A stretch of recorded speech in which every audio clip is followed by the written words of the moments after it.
Hello बच्चों, स्वागत है आपका नेमिंग रिएक्शन के एक सुहाने सफर पे।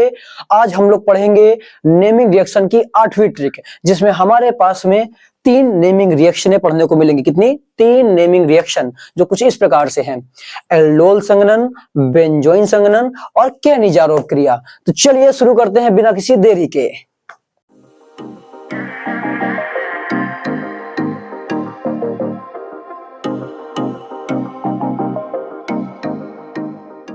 तो बच्चों, ये हमारे सामने आ चुकी है ट्रिक नंबर 8। इससे पहले हम लोग 7 ट्रिकों को पिछली वीडियो में देख चुके हैं। आप डिस्क्रिप्शन बॉक्स में जाकर उन पिछली वीडियो के लिंक ले सकते हैं। तो चलिए शुरू करते हैं इस 8वीं ट्रिक को। ट्रिक समझते हैं क्या है, और इसके बाद हम इसमें लिखी नेमिंग रिएक्शनों को भी करके देखेंगे। ठीक है, तो देखिए हमारे पास ट्रिक लिखी हुई है: एल्डो बेंजो करे संघनन, केनी अल्फा एच को हटाए। देखिए जैसे हम पढ़ रहे हैं वैसे ही आपको भी याद करना है। ठीक है, तभी अच्छे से याद होगा, ये ट्रिक वर्क कर पाएगी। ट्रिक है: एल्डो बेंजो करे संघनन, केनी अल्फा एच को हटाए, एल्डो बालू शराब केशियन, केनी फार्म में क्षार मिलाए। ठीक है, बिल्कुल ऐसे ही याद करना है। अब चलिए यहाँ पर हम सारे शब्दों का मतलब समझते हैं। देखिए इसमें जो कुछ शब्द आए हैं, एक शब्द आया है बालू। तो बालू का मतलब यहाँ पर है BaOH का होल ट्वाइस। ठीक है, ये एक दुर्बल क्षार होता है जो हम लोग रिएक्शन में इस्तेमाल करेंगे। कहाँ इस्तेमाल करेंगे वो देखते हैं अभी ट्रिक में हम लोग। फिर लिखा हुआ है एक वहां शब्द शराब केशियन। शराब का मतलब है एल्कोहलिक, केशियन का मतलब केशियन, यानी कि एल्कोहलिक केशियन हमें लेना है शराब केशियन की जगह। फार्म, फार्म का मतलब है फॉर्मल्डिहाइड, जिसका फॉर्मूला होता है HCHO। ओके, फिर है क्षार। क्षार का मतलब आप अच्छे से जानते हैं, NaOH या KOH। हमने यहाँ पर NaOH को लेकर रखा हुआ है। अब जरा हम ट्रिक में पहुंचते हैं और ट्रिक में देखते हैं कि ये शब्द कहां पर है, और अगर कुछ नए शब्द हैं तो उनको भी समझते हैं। देखिए लिखा हुआ है एल्डो बेंजो करे संघनन। तो यहाँ पर सबसे पहले एल्डो बेंजो का मतलब समझिए आप। ये एल्डो बेंजो रिएक्शनों के नाम है। ओके, एल्डो से नाम है एल्डोल संघनन और बेंजो से नाम है बेंजोइन संघनन। संघनन शब्द का मतलब क्या है? संघनन शब्द का मतलब है कि हमें जो भी चीजें लेनी है आपस में, जिनकी रिएक्शन करानी, जो अभिकारक चाहिए हमें, उनको आपस में हमें मिक्स कर देना है, जोड़ देना है। कुछ भी हमें बाहर नहीं निकालना है, दोनों को ऐड कर देना है। ठीक है, ऐड करना ही कहलाएगा हमारा संघनन। ओके, अब इनमें लेना किसको ये भी समझते हैं। देखिए एल्डो में हमें लेना है एल्डिहाइड, जहां हम लोग इस्तेमाल करेंगे एसिटल्डिहाइड का। एल्डो वाले में एसिटल्डिहाइड, और बेंजो वाले में इस्तेमाल करेंगे बेंजल्डिहाइड। ओके, आगे बढ़ते हैं। यहाँ पर लिखा है केनी अल्फा एच को हटाए। तो केनी का मतलब है केनिजारोव क्रिया, और अल्फा एच को हटाने का मतलब है कि केनिजारोव क्रिया में हमें कोई भी ऐसा कंपाउंड नहीं लेना है जिसमें अल्फा हाइड्रोजन हो। अब यहाँ पर हमारे लिए एक नया शब्द आ गया, अल्फा हाइड्रोजन। ये अल्फा हाइड्रोजन क्या है, तो हम समझते हैं अल्फा हाइड्रोजन को पहले। देखिए मान लीजिए हमने यहाँ पर एक फॉर्मूला ये लिख लिया एस्टल्डिहाइड का, CH3CHO। ओके, और एक हमारे पास ये फॉर्मूला लिख लिया फॉर्मल्डिहाइड का, SCHO। अब यहाँ पर आप ध्यान से देखिए दोनों में। देखिए ये रहा फंक्शनल ग्रुप, यहाँ पर ये CHO और यहाँ पर भी है फंक्शनल ग्रुप CHO। ठीक है, तो परिभाषा अच्छे समझिएगा। अल्फा हाइड्रोजन कैसे हम छांटेंगे? देखिए क्रियात्मक समूह से जुड़ा हुआ जो कार्बन होता है, क्रियात्मक समूह से जुड़ा हुआ कार्बन अल्फा कार्बन कहलाता है। क्रियात्मक समूह जुड़ा हुआ कार्बन क्या कहलाएगा? Alpha carbon. और अल्फा कार्बन से जितने हाइड्रोजन ऐड होंगे उनको बोलेंगे अल्फा हाइड्रोजन। तो यहां पर देखिए क्रियात्मक समूह से ये कार्बन जुड़ा है, यानी इसको बोलेंगे अल्फा कार्बन, और इस अल्फा कार्बन से 3 हाइड्रोजन जुड़े हैं, यानी कि इसमें 3 अल्फा हाइड्रोजन हैं। इसकी बात करते हैं। देखिए ये रहा क्रियात्मक समूह और इससे कोई भी कार्बन नहीं जुड़ा है, डायरेक्ट H जुड़ा हुआ है। तो जब तक अल्फा कार्बन नहीं होगा अल्फा हाइड्रोजन भी नहीं होंगे हमारे पास में। ओके, तो यहाँ पर अल्फा कार्बन नहीं है, इसका मतलब अल्फा हाइड्रोजन भी नहीं है। तो आप यहाँ पर जरा समझिए, लिखा था केनी अल्फा एच को हटाए। इसका मतलब ये था कि केनिजारोव क्रिया में हमें ऐसा कंपाउंड लेना है जिसमें अल्फा हाइड्रोजन नहीं होना चाहिए। तो इसको हम एक बार ले सकते हैं, ठीक है, SCHO को, क्योंकि इसमें अल्फा हाइड्रोजन नहीं है।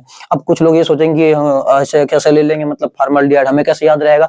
ट्रिक में आगे लिखा हुआ है कि आपको ये SCHO ही क्यों लेना है। ठीक है, देखते हैं आगे। तो ये समझ में आ गया होगा आपके। देखिए यहाँ पर लिखा हुआ है आगे कि एल्डो बालू शराब केशियन। एल्डोल संघनन में आपको बालू मिलानी, बालू मतलब BaOH का होल ट्वाइस, यानी कि एल्डोल संघनन जो रिएक्शन है वो BaOH के होल ट्वाइस की उपस्थिति में संपन्न होगी। और फिर लिखा है शराब केशियन, तो दूसरी कौन सी थी हमारे पास, बेंजोइन संघनन। बेंजोइन संघनन वाले में हम लेंगे शराब केशियन, यानी कि एल्कोहलिक केशियन की उपस्थिति में संपन्न होगी। आगे लिखा है कैनिफॉर्म में क्षार मिलाए, देखिए आ गया ना, अब हमको समझ में आ जाएगा हमें क्या लेना है। लिखा है कैनी मतलब कैनिजार क्रिया, फॉर्म मतलब, फॉर्म का मतलब था फॉर्मल्डिहाइड, और कह रहा है क्षार मिलाए, क्षार मिलाने का मतलब है क्षार, यानी कि NaOH से अभिक्रिया करानी है।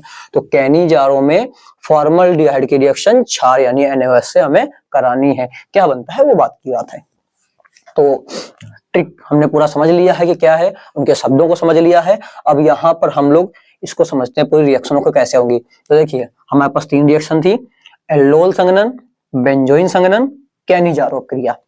अब एल्डोल संघनन में हमने आपको बताया था एस्टल्डिहाइड लेना है, तो एस्टल्डिहाइड का फॉर्मूला होता है CH3CHO। देखिए हमने इस तरह से लिख लिया CH3CHO, स्ट्रक्चर बना के लिख लिया है, ठीक है।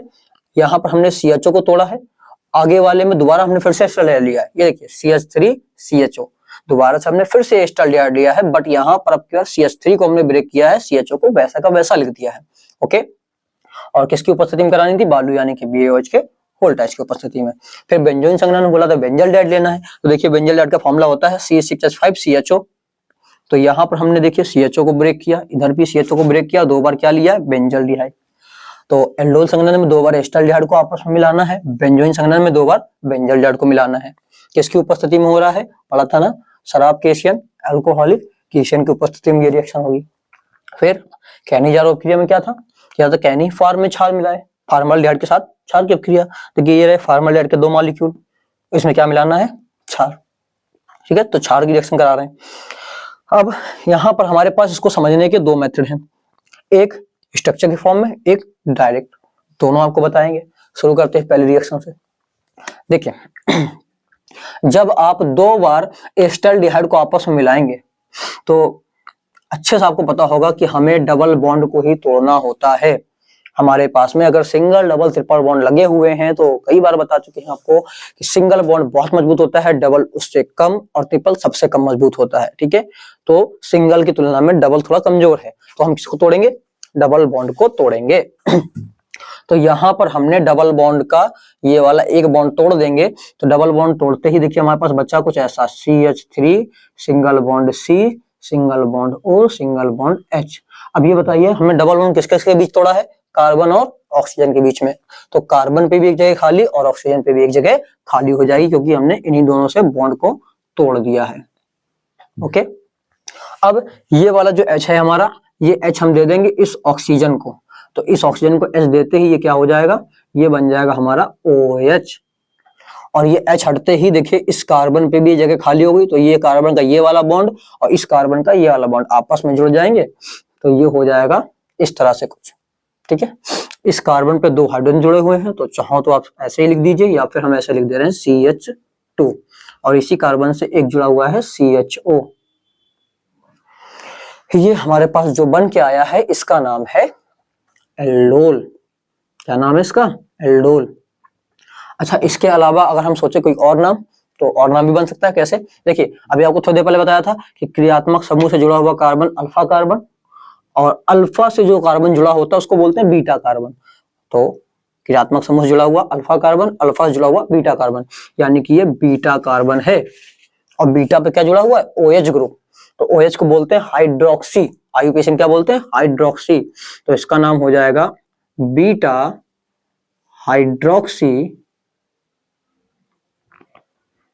कितने कार्बन की चेन है, 1 2 3 4, 4 का मतलब ब्यूट, सिंगल बॉन्ड के लिए N, और CHO का नाम होता है आईयूपीएसी में अल, तो हो गया बीटा हाइड्रोक्सी ब्यूटेनल।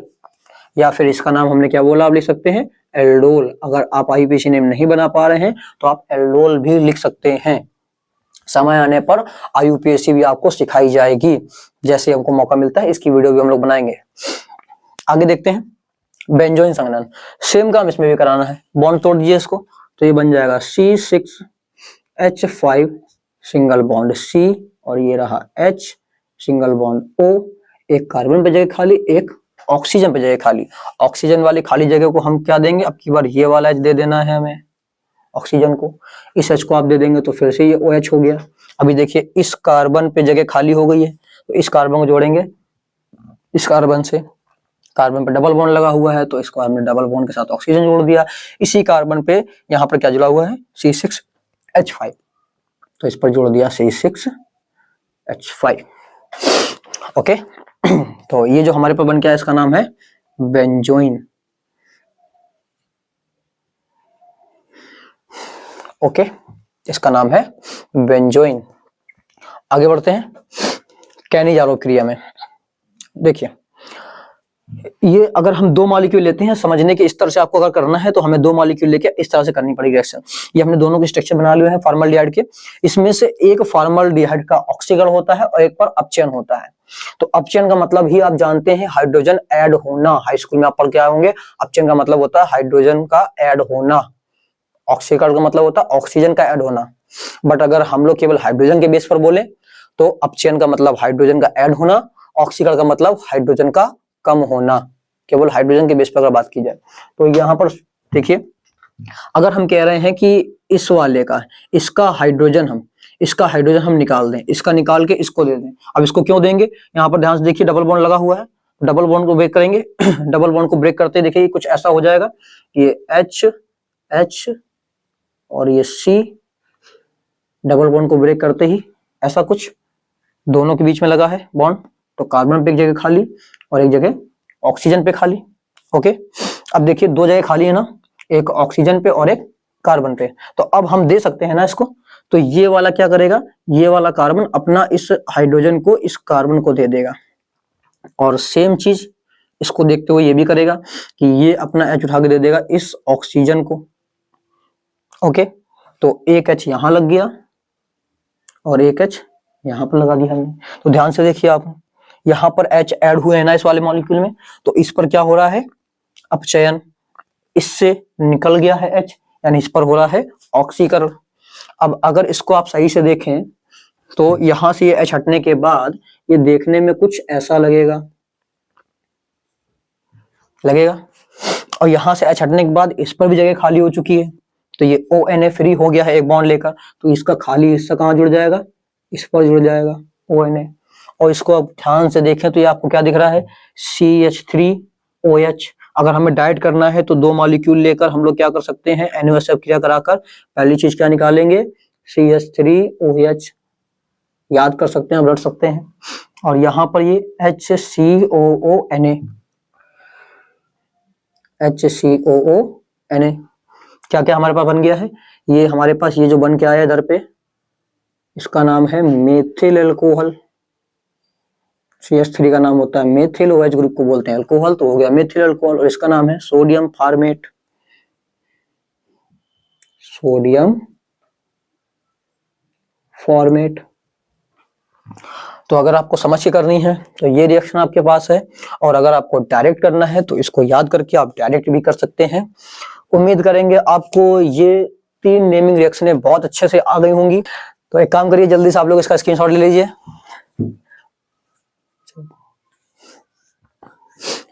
तो आप लोगों ने स्क्रीनशॉट ले लिया होगा।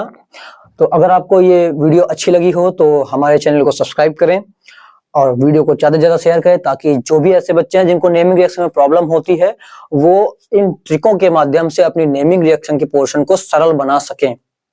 और अगर आपको ऐसी और बढ़िया सी गजब की नेमिंग रिएक्शन चाहिए, या फिर केमिस्ट्री में और भी इसी तरह से अच्छे से आपको सीखना है, तो बने रहिए हमारे साथ में। मिलते हैं नेक्स्ट वीडियो में।